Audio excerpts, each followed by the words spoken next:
Hi, and welcome to Nocturne Gallery.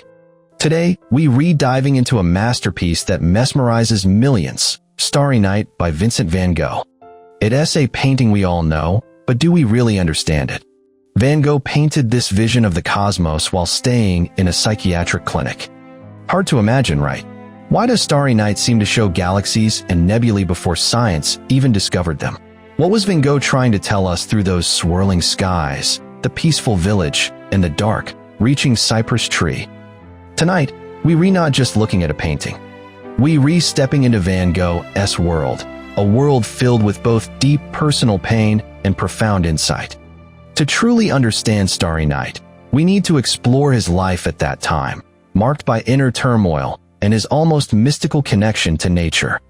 Here's the big question: how much of art is just a reflection of reality, and how much is filtered and transformed through the artist's personal struggles? Before we dive into the painting itself, let us take a step back and understand the context.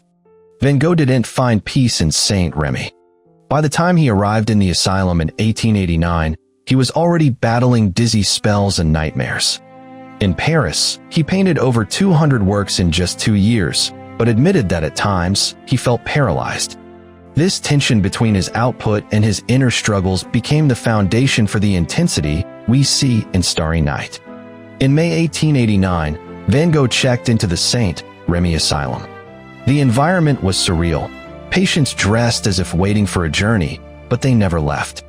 Van Gogh's room had a barred window, a constant symbol of his confinement.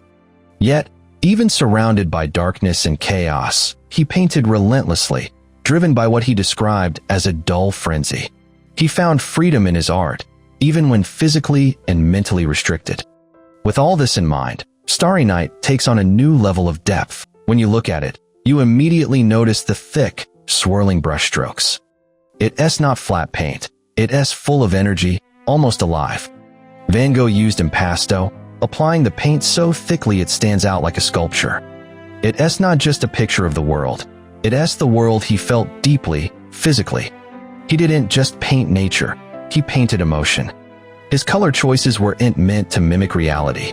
Instead, he used color to capture his emotional experience. The cypress tree isn't just a plant. It's a powerful symbol, reaching up like fire, a connection between the earth and the heavens. The village below is calm, but it's bound to the cosmic energy above. Everything is interwoven in what Van Gogh called the Great Weaver's design. Now, the big question: did Van Gogh somehow glimpse the future?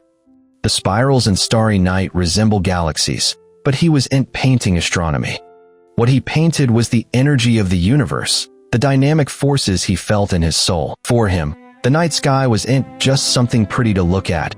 It was a symbol of the cosmic, ever-moving forces at work, forces that bind everything together. That's what makes Starry Night so timeless. It's more than just a picture of the night sky. It's a powerful, emotional translation of cosmic energy. Even from a room with bars on the window, Van Gogh reached for endless skies, turning his inner chaos into beauty. And here's the question for you.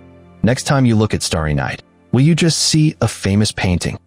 Or will you feel the swirling energy, the cosmic wonder, the human spirit shining through? Will you see the paint and the brushstrokes, or will you feel the dynamic forces behind them? What hidden connections might you discover, both in the world around you and inside yourself?